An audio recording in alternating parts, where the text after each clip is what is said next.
Hi friends, சப்பாத்திக்கு ஃபென்டாஸ்டிக்கான ஒரு side dish. So இதுக்கு பார்த்தீங்க அப்படின்னா, நான் வந்து இஞ்சி, வெங்காயம், அதுக்கப்புறம் வந்து தக்காளி இது எல்லாத்தையுமே வந்து லைட்டாக எண்ணெய் விட்டு வதக்கி அதோட கொஞ்சம் சோம்பு, ஜீரகமும் பச்சையாகவே வச்சு மிக்ஸி ஜாரில் அரைச்சி எடுத்துக்க போகிறேன். ஸோ நெக்ஸ்ட்டு நான் இப்போ தக்காளி ஆட் பண்ணுறேன். அதுக்கப்புறம் லாஸ்ட்டாக கொத்தமல்லி. ஸோ கொத்தமல்லியும் கொஞ்சம் அரைச்சி எடுத்துக்கிட்டோன்னா இன்னும் நல்லா வாசனையாக இருக்கும். ஸோ இது எல்லாத்தையுமே நீங்கள் நல்லா அரைச்சி ஒரு பேஸ்ட்டாக எடுத்துக்கிட்டு வாங்க. சட்னி மாதிரி எடுத்து ரெடி பண்ணி வச்சுக்கோங்க.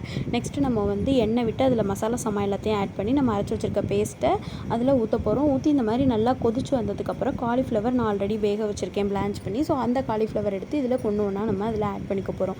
ஸோ இது பார்த்திங்க அப்படின்னா உங்களுக்கு நான்வெஜ் கிரேவியை விடவே செம்ம ஃபென்டாஸ்டிக் டேஸ்ட்டில் இருக்கும். கண்டிப்பாக ட்ரை பண்ணி பாருங்கள். ஸோ காலிஃப்ளவர் போட்டுட்டு காலிஃப்ளவரில் மசாலாலாம் சாரணுங்கிறனால மினிமம் ஒரு 5 to 7 மினிட்ஸ் அளவுக்கு இந்த மாதிரி நீங்கள் நல்லா கொதிக்க வைங்க. கொதிக்க வச்சதுக்கப்புறம் ஃபைனல் டச்சாக நம்ம கொத்தமல்லி அதில் ஆட் பண்ணி இறக்க போகிறோம். அவ்வளோதான் ஃப்ரெண்ட்ஸ், ரொம்பவே சிம்பிளான கிரேவி. இதுக்கு தேங்காய் எதுவுமே தேவையில்லை. காலிஃப்ளவர் வச்சு கண்டிப்பாக ட்ரை பண்ணி பாருங்கள். மறக்காமல் நம்ம சேனலை சப்ஸ்கிரைப் பண்ணி